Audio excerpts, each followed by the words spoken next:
गांव में बड़े बुजुर्ग अक्सर एक बात बोलते हैं कि भैया बीज बहुत अच्छा हो, जमीन बहुत उपजाऊ हो, लेकिन अगर समय से बीज को बोओगे ही नहीं तो आपको फसल अच्छी नहीं मिलेगी। उसी तरीके से आपकी तैयारी है। अगर आपने सही समय पर एक सही डायरेक्शन में तैयारी आपने शुरू कर दिया तो आप बेहतर कर जाओगे और आप जो है वो एक अच्छे कंफर्ट जोन में रहोगे कि आपके जो वीक पॉइंट्स होंगे उन पर आप काम कर पाओगे। आज के इस वीडियो में आज से लगभग 9 महीने बाद आपके एग्जाम यहां पर होने वाले होंगे। मई 2026 में आपका एग्जाम होगा। तो इस 9 महीने में आपकी क्या स्ट्रैटेजी होनी चाहिए, कैसे आप एक सही डायरेक्शन में एक सही शुरुआत कर सकें। बेसिकली ये जो रोड मैप मैं दूंगा वो आपको एक इनिशियल डायरेक्शन देगा। अक्सर आप कहीं पर जाते हो, कहीं पर जाना चाह रहे होगे तो आप क्या करते हो कि भाई गूगल मैप पे ढूंढते हो कि एक्सप्रेस वे या हाईवे जल्दी से कब मिल जाएगा ताकि आपकी क्या हो जर्नी स्मूथ बन सके। तो बस ये रोड मैप आपको वही इनिशियल डायरेक्शन जो है वो देने वाला है। एक एक बात मैं करूंगा और CUT 2026 की तैयारी जो है वो मालवीय एकेडमी पर शुरू हो चुकी है। वीडियोस अब यहां पर आपको लगातार मिलेंगे। वो सिलेबस हो गई, पेपर एनालिसिस हो गया, पेपर के नेचर को समझना हो गया, हर एक सब्जेक्ट वाइज यहां पर 22 से 25 तक का क्या ट्रेंड रहा है और आगे क्या जो है वो एक्सपेक्टेड है, चीजें क्या हो सकती हैं और आपके पूरे सिलेबस को जो है वो बहुत ही अच्छे से कवर करें। तो ये सारी चीजें जो हैं वो अब आपको वीडियोज मिलेंगी और 2026 के लिए जो उमंग बैच मालवीय एकेडमी के जो ईयर लॉन्ग बैच होता है जहां से टॉपर्स निकलते हैं वो बैच जो है वो 28 जुलाई से उसकी क्लासेस भी शुरू हो रही हैं। तो आप उस बैच से ऑनलाइन या ऑफलाइन जिस भी माध्यम से जुड़ना चाहते हो आप जुड़ सकते हो। ऑफलाइन और ऑनलाइन दोनों क्लासेस जो है वो अवेलेबल हैं। और आप अक्सर ये देखे होंगे, बहुत सारे टॉपर स्टॉक आपने देखे होंगे, बहुत सारे जो हैं वो आपने रिजल्ट्स के पोस्टर्स देखे होंगे। अक्सर आपके मन में भी आता होगा ना कि काश मेरा भी वीडियो जाए, मेरी भी फोटो जाए। रिकॉग्निशन किसको खराब लगता है? हर कोई चाहता है, हर कोई एप्रिसिएशन चाहता है, लेकिन उसके लिए आपको मेहनत करनी होगी। वहां तक पहुंचने के लिए मैंने कहता हूं बहुत बड़ी वो सफलता है, लेकिन उस छोटी सफलता के लिए भी आपको एक डेडिकेटेड और डिसिप्लिन्ड वे में मेहनत करनी होगी। ठीक है, शुरुआत करता हूं। कुछ चीजों को मैं प्रेजेंट करूंगा आपके सामने ताकि आप बेहतर तरीके से उसको रिलेट कर सको यहां पर। तो देखो, आप मेहनत करते हो किस लिए? ताकि आप BHU, DU के top colleges Hindu Hansraj, Ramjas, Kirori Mal, LSR, Miranda हो जैसे कॉलेजेस में आप पहुंच सको, इसीलिए तो मेहनत करते हो। तो इसके लिए यहां पर बहुत जरूरी है कि आप एक सही डायरेक्शन में जो है वो अपनी जर्नी की शुरुआत करो। अब यहां पर सबसे पहली चीज है कि आप जो एग्जाम आप देने जा रहे हो उसके नेचर को समझो, उसके पेपर पैटर्न को समझो, सब्जेक्ट सिलेक्शन को समझो, आपको किन सब्जेक्ट की तैयारी करनी है, ये बहुत इंपॉर्टेंट। देखो, CUT का एग्जाम ना इस मामले में बहुत कॉम्प्लेक्स है कि इसका जो तरीका है, इसकी पढ़ाई जो एक है वो है, लेकिन इसका जो ओवरऑल तरीका वो बड़ा कॉम्प्लेक्स है। भाई बहुत सारी यूनिवर्सिटीज आपको मिलेंगी, उनके अलग अलग पेपर पैटर्न्स मिल रहे होंगे। आपको एक कॉमन पेपर पैटर्न, एक कॉमन सब्जेक्ट सिलेक्शन करना होगा जिससे आप मैक्सिमम यूनिवर्सिटी को टारगेट कर सको, या आपका जो ड्रीम होगा उसके लिए आप जो है वो एक सही सब्जेक्ट सिलेक्शन करो। बहुत इंपॉर्टेंट है। आपको लैंग्वेज GAT डोमेन में क्या पढ़ना है, क्या नहीं पढ़ना है, ये सारी चीजों का जो सिलेक्शन होता है ये सबसे पहला और मोस्ट इंपॉर्टेंट पार्ट है। भाई CUT एग्जाम का नेचर किस तरीके का है, क्या डिफरेंस क्रिएट करता है और कहां पर क्या क्रूशियल पॉइंट है CUT एग्जाम का। जैसे मैं एक पॉइंट बताता हूं, मैं किसी को भी बताता हूं तो एक लाइन में बताना हो तो मैं एक ही चीज कहता हूं कि देखो, ऐसा नहीं है कि इसकी पढ़ाई बहुत टफ है, तैयारी बहुत मुश्किल है। नहीं, बिल्कुल नहीं है। मुश्किल क्या है? मुश्किल है इनके क्वेश्चन पूछने का जो पैटर्न है उसको समझना।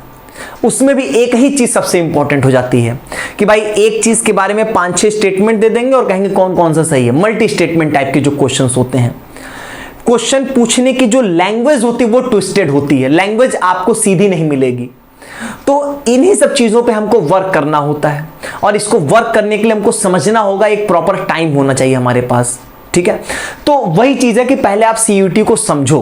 एक वीडियो गया हुआ है जिसमें A to Z CUT के बारे में सारी इंफॉर्मेशंस दी गई। आप कमेंट में या डिस्क्रिप्शन से कहीं से भी उस वीडियो को देख लो, आपको पूरी क्लैरिटी यहां पर मिल जाएगी कि CUT से रिलेटेड सब कुछ, चाहे वो एलिजिबिलिटी हो, पेपर पैटर्न हो, कि भाई जितने भी इसके पेपर्स होते हैं सब में 50 क्वेश्चन आएंगे, 50 करने होंगे, 1 घंटे का समय होगा, सिलेबस क्या होगा, सारी चीजें उस वीडियो से आपको क्लियर हो जाएगी, सब्जेक्ट सिलेक्शन भी क्लियर होगा। लेकिन सब्जेक्ट सिलेक्शन को लेकर मैं एक सेशन अलग से लूंगा जिसमें मैं आपको पूरी क्लैरिटी दूंगा, ताकि आप जो है वो अपना सही जब सब्जेक्ट सिलेक्शन कर लोगे तो तैयारी भी आपकी अच्छी हो पाएगी। क्योंकि क्या होता है ना कि ऐसा कई बार होता है कि बच्चे जो हैं वो गलत डायरेक्शन में ही पढ़ेंगे, उनको पता ही नहीं होता है कि हाँ डीयू की ये वाली एलिजिबिलिटी क्राइटेरिया इसको तो हम फुलफिल ही नहीं कर रहे हैं।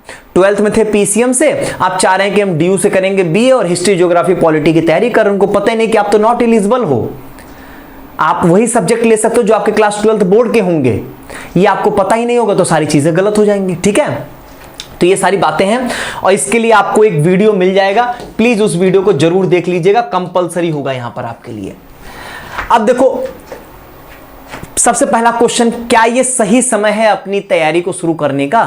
तो देखो मैं ये कहता हूं ना कि आप देर से शुरू करोगे तो भी आपका सिलेक्शन हो सकता है, लेकिन जब आप देर से करते हो ना तो क्या होगा कि आपको एहसास जब देरी से होता है तो कई बार ऐसा होता है कि हम घबरा जाते हैं, हमको लगता है कि यार हमसे हो नहीं पाएगा क्योंकि इतनी सारी चीजें हैं। तो अगर आप लेट से रियलाइज होंगी चीजें आपकी तो मेहनत तो बहुत करोगे लेकिन डायरेक्शन आपका सेट नहीं हो पाएगा। तो ये जो रोड मैप मैं दे रहा हूं वो बेसिकली आपकी इनिशियल डायरेक्शन को देने के लिए, आप एक सही दिशा आपको मिल सके, शुरुआत आपकी अच्छी हो सके, बस इसीलिए रोड मैप यहां पर आपको दिया जा रहा है। अब देखो क्या होगा ना कि जैसे ही आप तैयारी करना शुरू करोगे ना, या आप अभी जिस फेज में हो तो आपके सलाहकार बहुत सारे हैं, बहुत सारे लोग अलग अलग तरीके की बातें बोलेंगे। दोस्त कुछ बोलेंगे कि ये कर लो, स्कूल टीचर कहेंगे नहीं तुम ये करो तुम्हारे लिए ये बेहतर होगा, सीनियर्स कहेंगे नहीं नहीं तुम ये सब मत करो, उनको कहने दो तुम्हारे लिए यही बेहतर है, मैं खुद किया हूं ना मैं जानता हूं। आपके पेरेंट्स बोलेंगे बोर्ड भी है बेटा ध्यान देना, बोर्ड में नंबर खराब नहीं होने चाहिए, इसके चक्कर में इसमें होगा नहीं होगा ये तो क्लियर नहीं, लेकिन बोर्ड जरूर खराब कर दोगे तो वो खराब नहीं होना चाहिए। तो आपके ऊपर तो दोनों प्रेशर, आपको तो दोनों करना है यहां पर, तो कैसे हम बैलेंस आउट करें? सीयूईटी में निगेटिव मार्किंग होती है, ये एक बहुत बड़ा डिफरेंस क्रिएट होगा। आज तक आप निगेटिव मार्किंग वाला खेल नहीं खेले हो, अभी तक आप जो है वो अपने आंसर्स लिखते थे, गलत हुआ तो 0 नंबर मिलेगा, यहां पे गलत होगा तो नेगेटिव मार्किंग होगी। तो बहुत इंपॉर्टेंट है कि आपकी प्रैक्टिस जो है वो एक बेहतरीन होनी चाहिए और उसमें टाइम आप अच्छा खासा इन्वेस्ट करो।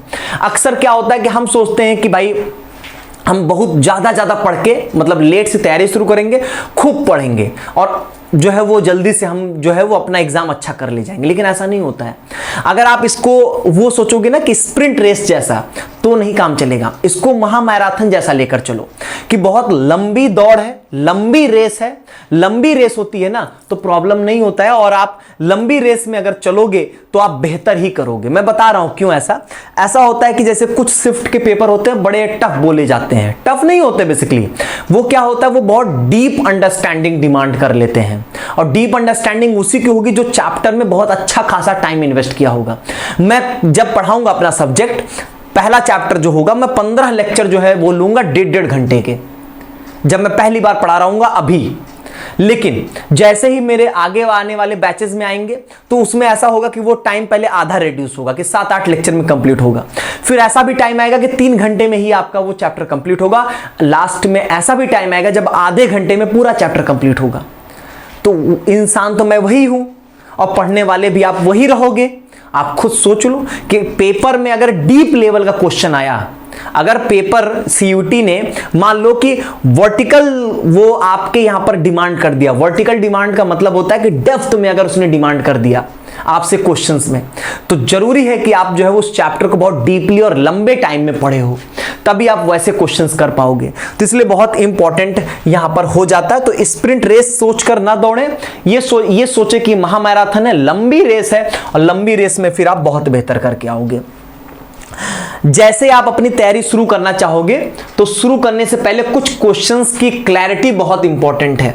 सबसे पहला, आप स्टडी मटेरियल या इंस्टीट्यूट, जरूरी नहीं है कि आप कोचिंग ज्वाइन करोगे तभी आप अपनी तैयारी कर सकते हो, लेकिन अगर आप कोचिंग भी ज्वाइन करना चाहते हो, किसी इंस्टीट्यूट को ज्वाइन करना चाहते हो, या कोई स्टडी मटेरियल आप चूज करना चाहते हो, तो स्टडी मटेरियल को आप सबसे पहले वेरीफाई करो, कायदे से वेरीफाई करो कि भैया इनके पिछले साल के रिजल्ट्स क्या रहे हैं। रिजल्ट से ज्यादा इंपॉर्टेंट ये भी होगा कि भाई जो लोग हमको पढ़ाने वाले हैं उनको हम समझ पा रहे हैं कि नहीं समझ पा रहे हैं, हमारे उनके बीच में एक अंडरस्टैंडिंग डेवलप हो पा रही है कि नहीं हो पा रही है। क्योंकि दूसरे कैसे, जो दूसरे को आप देख के नहीं चल सकते हो ना, दूसरे को समझ में आता था, क्या पता आपको ना समझ में आए। तो आप ये देखो कि क्या हम कनेक्शन फील कर पा रहे हैं, क्योंकि अगर हमको ईयर लॉन्ग में जुड़ना है, ईयर लॉन्ग बैच में, तो बहुत इंपॉर्टेंट है कि हमारी एक अंडरस्टैंडिंग डेवलप होनी चाहिए, कनेक्शन फील करना चाहिए, वो बहुत इंपॉर्टेंट है। तो आप पहले खूब एकदम मतलब जितना कहते खूब ट्रायल एंड टेस्टिंग करो, लेकिन एक बार आप ट्रायल टेस्टिंग करके जैसे ही आपने डिसाइड कर लिया कि ये मेरे लिए बेहतर है, अगर वो आपके लिए बेहतर है तो फिर आप उस पर अंधा विश्वास करो। अंधा विश्वास जिसको बोलते हैं, वो जो जैसे बोलेगा, जितना बोलेगा आपको करना ही करना है। कोई दिमाग दिल बुद्धि तब नहीं लगानी है, जब वो उसकी आप अगर सारी बातों को मान लोगे तो कोई दिक्कत नहीं, आप बेहतरीन करके आओगे, एग्जाम बेहतर जाएगा। मैं आपको सही बता रहा हूं, आप कोई भी कोचिंग ज्वाइन करो, एक बार कायदे से चीजों को वेरीफाई कर लो, उसके बाद आप अगर उस पर अंधा विश्वास करके सारी चीजों को फॉलो करते हो तो सिलेक्शन हो जाएगा, चाहे वो मालवीय एकेडमी हो, चाहे कोई भी कोचिंग हो आपकी यहां पर। ठीक है, ये सारी चीजें। और जो यहाँ पर जो ड्रॉपर बच्चे हैं उनके लिए तो बहुत इंपॉर्टेंट है, क्योंकि भैया वो तो अपना ईयर जो है वो एक जो वो ड्रॉप ले रहे हैं वो इसीलिए ले रहे हैं सीयूटी एग्जाम के लिए, तो ऑब्वियस सी बात है कि उनके लिए डिसीजन बहुत इंपॉर्टेंट हो जाएगा। तो सब कुछ अपना सिलेक्शन जो है वो बहुत सोच समझ कर यहाँ पर करिएगा। ठीक है, तो कई बार ऐसा होता है कि अगर आप मान लीजिए कि जमीन की फर्टिलिटी उपजाऊ अच्छी ना रहे जमीन, तो बहुत अच्छे जो सीड्स होते हैं, बीज होते हैं ना, वो भी अच्छी फसल नहीं दे पाते हैं। तो इस बात का हमको ध्यान रखना है कि जो है वो प्रोडक्टिविटी जो है वो हाई रहे यहाँ पर। चलो दूसरी चीज, यहां पर दूसरी बात, आप ये डिसाइड कर लो कि आपको अपने आप को सैक्रिफाइस करना है। सैक्रिफाइस का मतलब ये हुआ कि जो आपका कंफर्ट जोन है उससे आपको बाहर आना पड़ेगा। आप सोचते हो कि आप जो है वो मजे मजे में 4 घंटे पढ़े, बाकी खेले कूदे, टीवी देखे, सब कुछ किए, उसके साथ आप पढ़ना चाहोगे तो संभव नहीं है। सैक्रिफाइस तो करना पड़ेगा, बहुत सारे जो है वो आपके कंफर्ट जोन की चीजें जो होंगी वो आपको छोड़नी होंगी, तभी आप कुछ अनएक्सपेक्टेड अनप्रेडिक्टेबल रिजल्ट की यहां पर बातचीत कर सकते हो। तो क्यों? क्योंकि भैया ये क्यों, मतलब आप क्यों बलिदान देना चाहते हो अपने सुख सुविधाओं का, इस क्वेश्चन का आंसर आप खुद से पूछ लो कि आप लाइफ में कुछ अच्छा करना चाहते हो। आप बहुत सारे रील्स देखते होगे कि भैया एक गाड़ी है, उसके आगे पीछे 4 गाड़ी जो है वो एकदम सायरन के बजने के साथ निकलती जा रही हैं, मतलब चारों तरफ से पुलिस जो है वो घेरे हुई है, मतलब पूरा हुजूम चल रहा है। तो ऐसे जो कुछ भी आप देखते होगे, वैसे कुछ अनएक्सपेक्टेड चीजों के लिए आपको मेहनत भी उसे अकॉर्डिंग करनी होगी। तो आप क्यों सैक्रिफाइस करना चाहते हो, इसकी क्लैरिटी आपके पास होनी चाहिए। कुछ गोल है, कुछ मिशन है आपके मन में। हो सकता है कि आपके घर की पारिवारिक स्थिति ठीक ना हो, आपके पिताजी बहुत मेहनत करते होंगे लेकिन अच्छी इनकम नहीं हो रही होगी। ऐसे बहुत सारे बच्चे जिनके पेरेंट्स भी नहीं हैं, वो कहीं पर रह के अपनी पढ़ाई कर रहे हैं। माताजी जो हैं वो घरों में जाके खाना बनाती हैं या सिलाई का काम कर रही हैं, जिसकी वजह से थोड़े बहुत पैसे आते हैं जिससे आपको वो पढ़ा रही हैं। तो आप देख लो कि आपके लिए क्या मजबूरी है, किस लिए आप बलिदान करना चाहते हो। अगर आपको लगता है कि मुझे सैक्रिफाइस करने की कोई जरूरत नहीं है, मुझे सारी सुख सुविधाएं मिल तो रही हैं, तो देख लो आगे का जीवन आप किसी के भरोसे बेहतर बनाना चाहते हो या खुद से बेहतर बनाना चाहते हो, तो ये आपके ऊपर यहां पर डिपेंड करता है। और जब कभी भी आप मेहनत नहीं करना ना, जैसे कभी भी लापरवाही हुई, पता चला कि आज सिर्फ मोबाइल ही चला रहे हो, आज दोस्तों के साथ घूम रहे हो, तो याद करना इस बात को कि मैंने ये तैयारी क्यों शुरू की थी। मेरे पास, मैं अपने आप को सैक्रिफाइस करने का डिसीजन लिया था, तो मैं सैक्रिफाइस क्यों करना चाहता हूं, कुछ तो रीजन मैंने सोचा था। उस रीजन को हमेशा याद रखना, तो आपको वो मोटिवेशन प्रोवाइड करेगा। मोटिवेशन हमेशा सेल्फ होना चाहिए। मैं आपको मोटिवेट कर दूंगा तो 2 दिन मैक्सिमम, इससे ज्यादा हो नहीं पाएगा। स्टेप 3 आपके पास जो है वो जो 9 महीने का रोड मैप जो है, आज से 9 महीने का, वो एकदम क्लियर होना चाहिए। इस रोड मैप में क्या चीजें आएंगी यार, आप खुद सोचो ना। आपको भैया सिलेबस की क्लैरिटी रहे, ठीक है भाई, उस सिलेबस को कवर करने के लिए पढ़ना कहां से है, वो स्टडी मटेरियल आपका क्लियर रहना चाहिए। फिर उसके बाद जो आपने पढ़ा उसको टेस्ट करोगे कि भाई जो सीयूटी में क्वेश्चंस आते हैं वैसे क्वेश्चंस हमसे बन पाएंगे। ये कि नहीं बन पाएंगे। तो उन टेस्ट देना और उन टेस्ट की एनालिसिस करना कि कहां पे गलती हो रही है। गलती जहां पे हो रही होगी उसको सुधारेंगे, क्योंकि आप लर्निंग फेज में रहोगे ना। अभी से लेके जब तक एग्जाम देने नहीं जाओगे आप हर दिन लर्निंग फेज में हो। कभी आप अपने को जज मत करो, हमेशा आप सीखने का प्रयास करो कि आज ये गलती हुई है, दोबारा इस गलती को रिपीट नहीं करना है। ये नहीं कि पहले जैसे हम लोग क्या होता है कि हर 28 दिन पे एग्जाम लेते हैं। अब आप पहले 28 दिन पे एग्जाम दिए, हो सकता है कि आप जो है वो नहीं रिदम पे आ पाए और आपका एग्जाम खराब गया। वहीं ये सोच लेंगे अब तो मैं किसी काम लायक नहीं हूं, और जबकि ये पहला एग्जाम होगा सिर्फ 28 दिन पे। पहले ही अपने आप को डिमोटिवेट कर लेंगे कि हमसे बुरा कोई है ही नहीं, और अल्टीमेटली रिजल्ट फिर खराब ही आएगा, क्योंकि आप फिर मेहनत करोगे नहीं। तो टेस्ट और टेस्ट की एनालिसिस सीखने के लिए होती है। और सबसे मोस्ट इंपॉर्टेंट बात भाई, आज जो मान लो 28 जुलाई को जो मैंने पढ़ाया वो भी तो पूछा जा सकता है आपके 25 और 30 मई वाले एग्जाम में। तो क्या करोगे, यहां से वहां तक में अगर रिवीजन नहीं करते रहोगे तो 4 दिन में सब भूल जाओगे। मूवी थोड़ो नहीं ये तो पढ़ने वाली चीजें, इंटरेस्ट डेवलप ही नहीं होता यहां पर। तो बार बार रिवीजन करोगे तभी आप रिटेंशन आपका मैक्सिमम हो पाएगा। तो यही 4 चीजें तो हैं, इसके अलावा कुछ थोड़ो ना है। इन 4 चीजों का रोड मैप कैसा होना चाहिए वो ध्यान सुनो। मान लीजिए कि आप यहां पर उमंग बैच ज्वाइन कर लेते हो, ठीक है। उमंग बैच ज्वाइन करोगे तो वहां पर आपको जो है वो लाइव और रिकॉर्डेड क्लासेस दोनों मिल रही होंगी। भाई मैं आऊंगा, मैंने आपको मान लीजिए पढ़ा दिया, आपको क्लासेस उस समय लाइव पढ़ाऊंगा, बाद में एज ए रिकॉर्डेड क्लास मिल गई। तो क्या होता है कि उस समय टीचर आपको पूरे चैप्टर को क्लियर करता है, और हम तो आपको मैक्सिमम क्वेश्चंस भी अपने तरफ से लगवा देंगे। हर तरीके के क्वेश्चंस हमने करवा दिए। तो आपने किसी टॉपिक को पढ़ा, उससे रिलेटेड सभी टाइप के क्वेश्चंस जो आपके प्रीवियस ईयर में आए हैं, और प्लस उस तरीके के जो और क्वेश्चंस आ सकते हैं, वो सारी चीजें आपने देख लिया। एनसीईआरटी में कुछ जो है वो लाइंस इंपॉर्टेंट है, उनको अलग से आइडेंटिफाई करवा दिया गया। तो मतलब क्लास में आपकी ब्रीफली मतलब सारी चीजें एक तरीके से आपकी तैयार हो गई यहां पर। अब उसके बाद इंपॉर्टेंट है प्रैक्टिस। प्रैक्टिस के लिए जैसे हम लोग यहां पर ई बुक प्रोवाइड करते हैं, उसमें पूरी थ्योरी रहेगी और 3 लेवल के क्वेश्चंस होंगे। हमने क्या किया, 3 लेवल के क्वेश्चंस यहां पर क्रिएट किए आपके। किस लिए भैया, लेवल 1, लेवल 2 और यहां पर लेवल 3। यहां पर किस लिए ये हुआ है लेवल 1, लेवल 2, लेवल 3?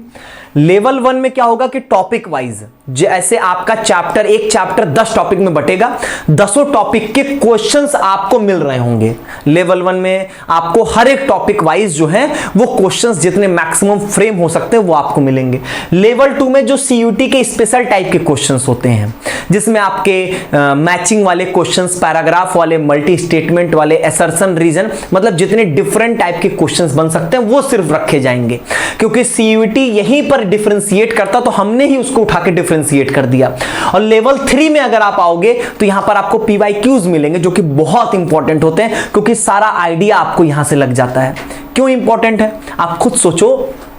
2022 में, 2023 में मल्टीपल पेपर्स हुए। 2025 की मैं रिसेंटली बात करता हूं, केमिस्ट्री के टोटल यहां पर 25 पेपर हुए। 25 गुणे अगर आप यहां पर 50 कर देते हो तो यहां पर आपके 1250 क्वेश्चंस यहां पर बन जाएंगे। सोचो, मतलब एक साल में आपके पास टोटल केमिस्ट्री की बात कर रहा हूं 10 चैप्टर्स हैं, 10 चैप्टर में 1250 क्वेश्चंस आपको मिल गए। सोचो, मतलब पर चैप्टर 125 क्वेश्चन तो आपको पर चैप्टर इन्होंने ही दे दिया। और ये सिर्फ कब की बात है, सिर्फ 2025 की। 22, 23, 24 मान लो एक ही पेपर हुआ था, वहां पर ज्यादा नहीं है, लेकिन 22, 23 में भी बहुत सारे पेपर्स थे। तो आपके पास पीवाईक्यूज के क्वेश्चंस की कमी है, बहुत सारे क्वेश्चंस हैं।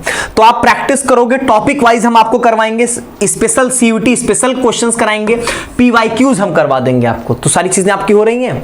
अब यहां पर ऐसा कि भाई साथ साथ में बोर्ड भी तो है सर, तो बोर्ड के लिए क्या स्ट्रेटजी होनी चाहिए, बोर्ड प्लस सीयूटी आप कैसे मैनेज करोगे, नेक्स्ट स्लाइड में मैं आपको यहां पर अभी सिखाता हूं, लेकिन इंपॉर्टेंट है आपके लिए यहां पर, ठीक है। अब सुनो, रिवीजन हम कैसे करेंगे सर। रिवीजन ऐसा नहीं होता है कि ऑल ऑफ सडन आप सोचोगे कि एक दिन बैठेंगे और 4 चैप्टर रिवाइज कर लेंगे। नहीं, रिवीजन डेली, वीकली और मंथली बेसिस पे होता है। रिवीजन के लिए आपके बहुत जरूरी कि आपके पास शॉर्ट नोट होना चाहिए। जैसे हम क्या कर रहे हैं, अपने ई बुक में हर एक चैप्टर के बाद एक समरी ऐड कर दे रहे हैं। समरी एक शॉर्ट नोट्स के तरीके से। वो शॉर्ट नोट से क्या फायदा क्या होगा, उस शॉर्ट नोट से फायदा ये होगा कि आप जैसे मान लो पूरा चैप्टर है, तो पूरे चैप्टर में यार आप ये मानकर चलो कि पूरे चैप्टर में मान लो कि नोट्स 40 पेज की बन गई। यार 40 पेज हर वीक मैं बोलूंगा ना, तो हर वीक भी आप रिवाइज नहीं कर पाओगे, बहुत बोरिंग सा लगेगा। लेकिन अगर आपको वही चैप्टर मात्र 2 पेज में मिल जाए, आपने पढ़ा हुआ है, बस उस 2 पेज को मैं कह दूं कि हर तीसरे दिन रिवाइज करो, तो आप कर लोगे। 2 ही पेज तो पलट दोगे मुश्किल से 10 से 15 मिनट में। तो वो बहुत इंपॉर्टेंट है, शॉर्ट नोट समरी आपकी होनी चाहिए। हम प्रोवाइड करें वो एक अलग बात है, आपका खुद से भी जो है वो नोट्स बना होना चाहिए, लॉन्ग नोट्स भी, शॉर्ट नोट्स भी, समरी भी। जितना आप लिखोगे रिटेंशन उतना ज्यादा होगा। हमसे ले लिए बस उसके बाद सोचोगे कि सारा काम खत्म, नहीं, वो चीजें आपको याद नहीं होंगी। तो रिटेंशन के लिए बहुत इंपॉर्टेंट होगा। आपको हम यहां पर 3 प्रकार के टेस्ट करवाएंगे। जैसे हमने चैप्टर वाइज टेस्ट, कोई चैप्टर आपने दिया, तुरंत उस चैप्टर का एक टेस्ट आप दोगे कि जो पढ़ा उसको चेक कर लो कि आपको चीजें सीख पाए कि नहीं सीख पाओ। सबसे इंपॉर्टेंट बात क्या है, time bounded practice. With in time आपको जो है वो 1 घंटे के अंदर आप 50 क्वेश्चन कर ले रहे हो, लेकिन 1 घंटे में नहीं कर पा रहे हो तो भी तो कोई मतलब नहीं है ना। तो with in time pressure feel करते हुए, कैलकुलेशन को फास्ट बनाते हुए क्वेश्चन करने बहुत इंपॉर्टेंट है। तो हर एक टेस्ट सीयूटी के पैटर्न पर ही होगा। तो चैप्टर वाइज टेस्ट होगा, हर 28 दिन पे मंथली टेस्ट होगा, यूनिट टेस्ट होंगे, फुल सिलेबस टेस्ट होगा। अल्टीमेटली यहां पर आपका जो है वो तैयारी टेस्ट के थ्रू। और टेस्ट देने के बाद बहुत इंपॉर्टेंट है टेस्ट के एनालिसिस। अगर हम यहां पर टेस्ट दे दिया और उसके एनालिसिस नहीं किए कि हमने गलती कहां पे किया, उन गलती से आप सीखोगे और सीखने के बाद ही तो आप अच्छा कर पाओगे। और फिर यहां पर आता है एक्स्ट्रा प्रैक्टिस। ये क्यों? अगर आपको ऐसा है ना कि भीड़ से अलग होना है, इतना तो बहुत सारे बच्चे कर रहे होंगे। क्या होता है, कभी कभी कुछ हार्ड शिफ्ट्स होती हैं कि बहुत कठिन क्वेश्चंस आ गए, उसके लिए इंपॉर्टेंट है ना कि आपकी प्रैक्टिस भी थोड़ी सी एक्स्ट्रा होनी चाहिए। वो एक्स्ट्रा प्रैक्टिस वही करेंगे जो बाकी चीजों को टाइमली कंप्लीट करेंगे।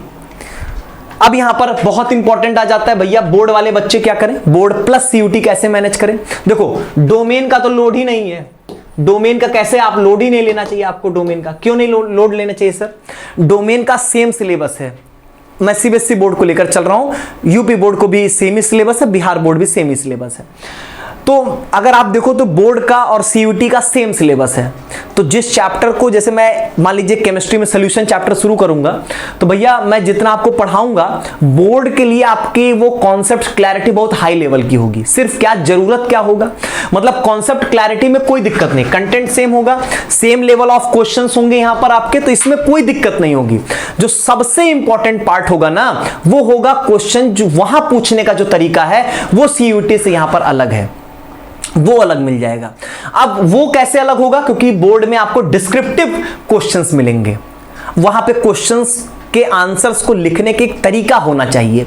और इसके रिगार्डिंग भी मालवीय एकेडमी बहुत जल्द आपके सामने कुछ चीजें लेकर आएगा। ये थोड़ा सरप्राइज आप लेकर चलो, ताकि आपका जो है वो ये वाला जो पार्ट है ना, इसकी भी जिम्मेदारी मालवीय एकेडमी बहुत अच्छे से लेगा, ताकि जो हमारे बोर्ड वाले बच्चे हैं ना वो भी बेहतर कर सकें। ठीक है, तो ये सारी चीजें होंगी। और आप वही सारी चीजें कि आप भैया यहां पर आपको जो है वो डिस्क्रिप्टिव टेस्ट बहुत इंपॉर्टेंट होगा, आपके आंसर राइटिंग आपके लिए बहुत इंपॉर्टेंट होगी। और फिलहाल मैंने बताया ना कि बहुत कुछ बढ़िया प्लान जो है वो मालवीय एकेडमी के पास है, जो आपको मिलने वाला होगा। और दूसरा चीज, एमसीक्यू टेस्ट आप दोगे तो वो सीयूटी के लिए आपका प्रिपेयर हो जाएगा। तो भैया पढ़ने में नहीं दिक्कत है, पढ़ने में नहीं दिक्कत है, प्रैक्टिस में दिक्कत है। प्रैक्टिस डिस्क्रिप्टिव और एमसीक्यू दोनों वहीं पर सेपरेट करोगे, बाकी सब तो ठीक है। यहां पर सीयूटी के एग्जाम पैटर्न को आप जानते होंगे, लेकिन यहां पर कुछ बातें हैं जिन पर आपको बहुत विशेष ध्यान देना। क्या? टाइम बाउंडेड प्रैक्टिस, 60 मिनट में 50 क्वेश्चन। कहीं बहुत सारे सब्जेक्ट में तो बहुत आसान हो जाता है, लेकिन बहुत सारे सब्जेक्ट हैं फिजिक्स, केमिस्ट्री, मैथमेटिक्स, जहां पर मतलब 60 मिनट में 50 क्वेश्चंस करना एक आसान काम नहीं है। एग्जाम यहां पर ऑनलाइन मोड में है, तो ऐसा है कि ऑनलाइन मोड में भैया कंप्यूटर के सामने बैठ के प्रैक्टिस करना ये भी बहुत इंपॉर्टेंट है आपके लिए। यहां पर सब्जेक्ट आप अपने स्ट्रीम के अकॉर्डिंग सही चूज करो, ये एक बहुत इंपॉर्टेंट फैक्ट आपके लिए। जो मैंने आपको सब्जेक्ट सिलेक्शन बोला था वो आपके लिए बहुत इंपॉर्टेंट है। जो आपके अलग टाइप के क्वेश्चंस बनते हैं, चाहे वो न्यूमेरिकल हो सकते हैं, मैचिंग वाले, मल्टी स्टेटमेंट वाले, असर्शन रीजन वाले, ये सब वो है ना कि जिन पर आप ध्यान नहीं दोगे तो दिक्कत हो जाएगी। 50 क्वेश्चंस यहां पर आपके आते हैं, 60 मिनट्स में आपको करने होते हैं, 250 नंबर का आपका पेपर होता है। जैसे मैं आपको बता रहा हूं 2024 तक क्या था कि 50 में 40 क्वेश्चन करने होते थे, तो बच्चे जो है वो 200 में 200 बहुत बच्चे लाते थे। लेकिन इस बार जब 50 में 50 करना हो गया तो 250 में 250 लाने वालों की संख्याएं बहुत कम हो गई। सोच पा रहे हो कि ऐसा क्यों हुआ? क्योंकि टाइम बाउंडेड प्रैक्टिस जो है वो कहीं ना कहीं जो है वो बच्चों की लैक कर रही होगी। चलो इसके बाद देखो यहां पर एक्स्ट्रा स्ट्रेटजी की बात करें तो ये आपको जरूर करके रखना हर एक चैप्टर में, जो हम प्रोवाइड भी करेंगे। हमने बताया ना कि हमारे ई बुक के हर चैप्टर के एंड में आपको वो मिलेगा, लेकिन आप अपने एंड से जरूर बनाएं। नोट्स आप नहीं बनाते हो, आप सोचते हो बस मिल जाए, मिल तो आपको जाता ही है, लेकिन आप जब लिखते नहीं हो ना तो चीजें रिटेन नहीं होती। जितना रिटेंशन होगा उतना आपके लिए बेहतर होगा। फिर यहां पर टेस्ट डिस्कशन बहुत इंपॉर्टेंट है आपके लिए। यहां पर एनसीईआरटी के क्वेश्चंस की प्रैक्टिस, जो उसके एग्जाम्पलर वाली बुक आती है, जो उसके एनसीईआरटी बुक के अंदर जो एग्जांपल्स होते हैं वहां से question as it is direct उठ रहे होते हैं। सीयूईटी के पीवाईक्यूज बहुत सारे रिपीट होते हैं, उनके टाइप ऑफ उनके, अब आप खुद सोचो, मैं आपको एक बात बताता हूं, मतलब अगर एक चैप्टर से एक साल में अगर मैं सिर्फ ले लूं, अगर मान लो 100 क्वेश्चन बने हैं, खुद इन्होंने बनाया एक साल में, आप ऐसे समझ चलो 3 साल में आपको टोटल एक चैप्टर से 300 क्वेश्चन अगर मिल गया, सपोज करो इन केस कि आपको किसी एक चैप्टर से 300 क्वेश्चन अगर मिल गया इनके तरफ से, क्या किसी भी चैप्टर में 300 से अधिक क्वेश्चंस यूनिक बनाए जा सकते हैं? नहीं बनाए जा सकते हैं। ऐसा कोई पॉइंट, ऐसा कोई टॉपिक नहीं होगा जो कि इनके पीवाईक्यू से बाहर होगा। तो आप अगर इनके पीवाईक्यूज को एक एक को बहुत कायदे से देख लेते हो ना, कर लेते हो, तो कुछ भी नहीं बचेगा, सब हो जाएगा आपका। और कुछ अच्छे और टफ क्वेश्चंस की प्रैक्टिस भी बहुत इंपॉर्टेंट होगी हार्ड शिफ्ट के लिए। बाकी ये उमंग बैच को आप ज्वाइन कर सकते हो, ये सारी बातें हैं और मैं आपसे मिलता रहूंगा। और बहुत सारे टॉपिक्स हैं, बहुत सारी बातें हैं, ऐसे नहीं होता कि एक वीडियो में आप सब कुछ नहीं डिस्कस कर सकते, लेकिन मैंने एक आपके दिमाग में बहुत सारे फिगर्स क्रिएट कर दिए होंगे, ये भी ये भी ये भी ये भी, तो बस आप इन सब चीजों को कलेक्ट करके अपने पास रखो। बाकी हम मिलते रहेंगे, ये सफर अभी शुरू हो रहा है और इस सफर में हम बहुत आगे जाएंगे और एक नई जर्नी है। मैं भी चाहूंगा इस जर्नी की शुरुआत बहुत ही बेहतरीन हो और इसके लिए आपका साथ, आपका प्यार ही इंपॉर्टेंट है, यही जरूरी है। तो हम लोग ऐसे मिलते रहेंगे आगे, तब तक के लिए बहुत बहुत धन्यवाद। स्वस्थ रहिए, मस्त रहिए।